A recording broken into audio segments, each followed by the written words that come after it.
Hi there everyone. I'd like to share with you today some musical finds I've had over the past few weeks, and this video will be some more pop and rock stuff as opposed to other kinds of music. But I apologize for this one being kind of long. I don't usually like long videos, but I'll try to complete this quickly.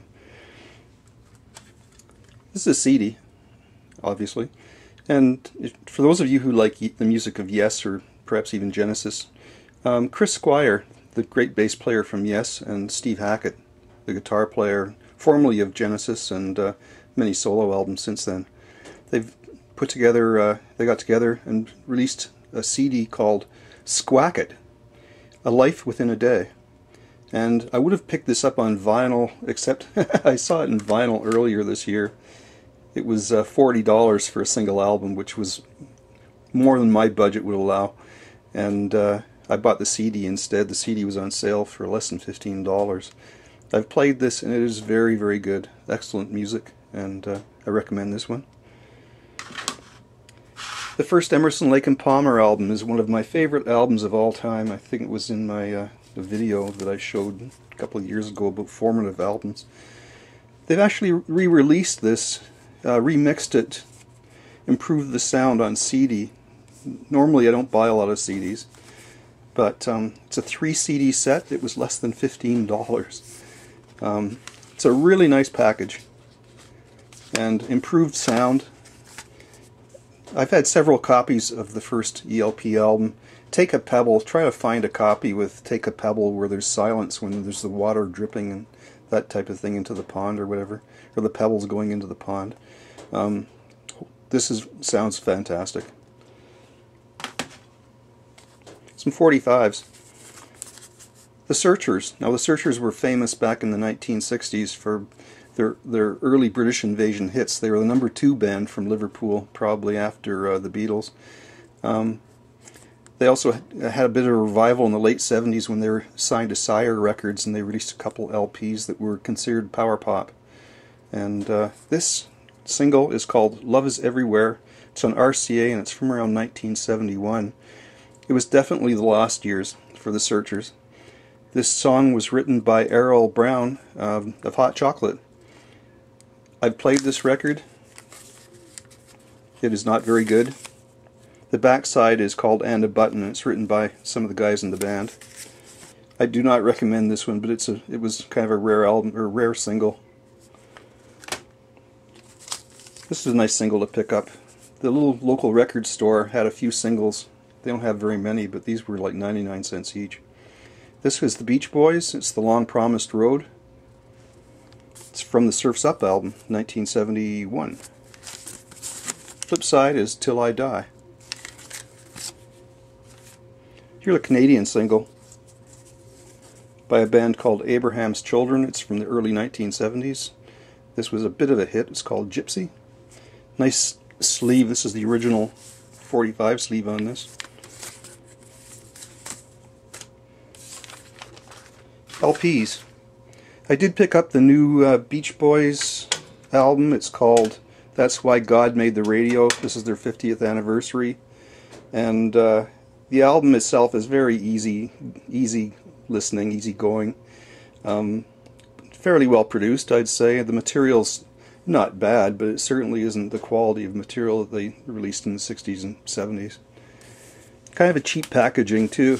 It's just a single sleeve, no inserts or anything, just the LP plastic. For the completist only. A couple Sandy Nelson albums. The first is The Boss Beat. This is from around 1965. Sandy Nelson released many albums. They were recorded in Los Angeles with members of the Wrecking Crew, I suppose, playing on them as well. This one's called In Beat, and you have a go-go dancer, just like the previous album. There's a go-go dancer on the cover. This has some Beatles songs on it, like A Hard Day's Night, and I see Day Trippers on here, amongst other covers.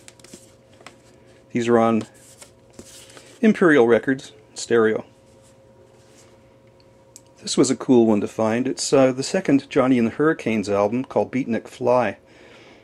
Instead of being on Warwick Records, as they were in the States, in Canada it was pressed by Quality Records on the Twirl label, which was really the original label that Johnny and the Hurricanes were signed to. Elvis in Memphis. Now, I think I might have this album already, except, and I don't normally pick up Elvis albums, but this is an original master recording, Mobile Fidelity. Mobile Fidelity are famous for their high quality recordings.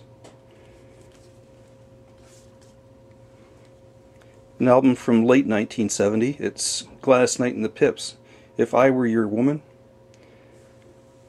And I think that song, Gladys Knight's performance of that song, If I Were Your Woman, I think it's one of the great moments in Motown's history. One of the great vocal performances. Gladys Knight is a singer and a half, and that is just an incredible recording. This is a British import. John Clemmer, Magic Moments. This is a double album compilation from Chess Records. It's a compilation of 3 or 4 of his very early albums. He became more popular in the 1970s. I think he was on ABC in the 70s. This is an ECM album, early ECM album, ECM 1024. Gary Burton and Chick Corea, Crystal Silence.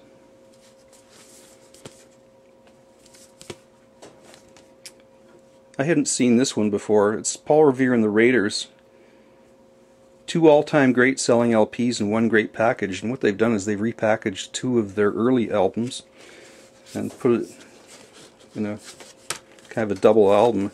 It's really the spirit of '67 and Revolution, which had some great hits of theirs. Good Thing, Hungry, and the other album has Him or Me and I Had a Dream, which was a pretty good song. Have a look at this one if you haven't seen this before. It's Humble Pie, the Thunderbox album. I didn't realize this was a Hypnosis cover, but it is. I remember when this album came out, it was a big laugh in the store, in the record store. And it's a keyhole, and there's, you look through the keyhole and you can see kind of a naked woman. What they used to have to do to sell records, eh? It's the inside cover. 2 more naked ladies.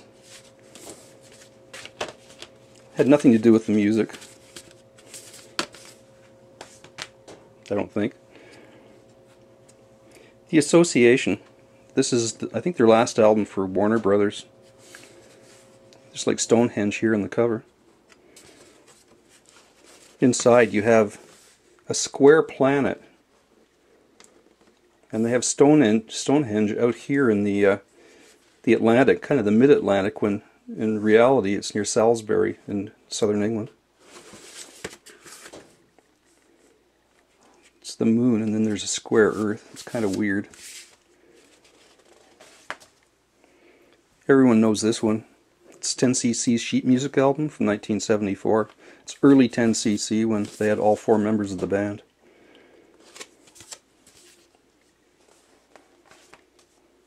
This is an interesting album. It's one that's not seen that often. It's Daryl Hall and John Oates. Before they were on RCA, they were signed to Atlantic Records. And so it was before they had most of their big hits in the early 1980s. It's called War Babies.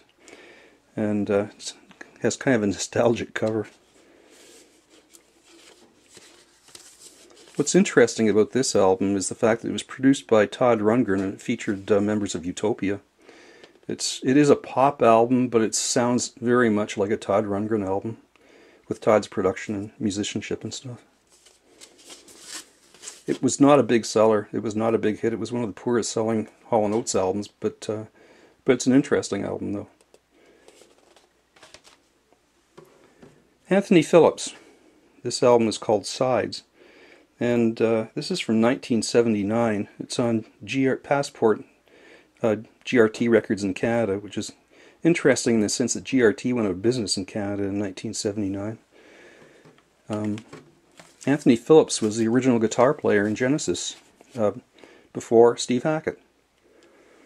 Then he left and enjoyed a solo career that was not very successful, but his albums are quite good, so if you ever come across an Anthony Phillips album, pick it up. It's definitely worth it. The last one to show you here is Hudson and Ford. Now, Hudson and Ford were members of the Strawbs, and then they left the Strawbs around 1973. This is, I think it's the first album. It's called Nickelodeon. I've always really liked the cover of this. It has the original shrink wrap on it. It even has the price sticker from A&A Records, which is a Canadian record store that's long gone. I think they closed up in the 1990s. A&A's were owned by Columbia Records of Canada at one time. I think back in the 60s, maybe the 70s. But Hudson and Ford put out several albums. They're very good. They didn't sell very well until they became the Monks, and then they had those hits like Drugs in Your Pocket. There's Hudson and Ford. I did see them in concert in 1974, Minkler Auditorium at Seneca College in Toronto. They opened for Renaissance, and it was definitely one of the best shows I think I've ever seen. And this is a nice album. Thanks for watching, everyone.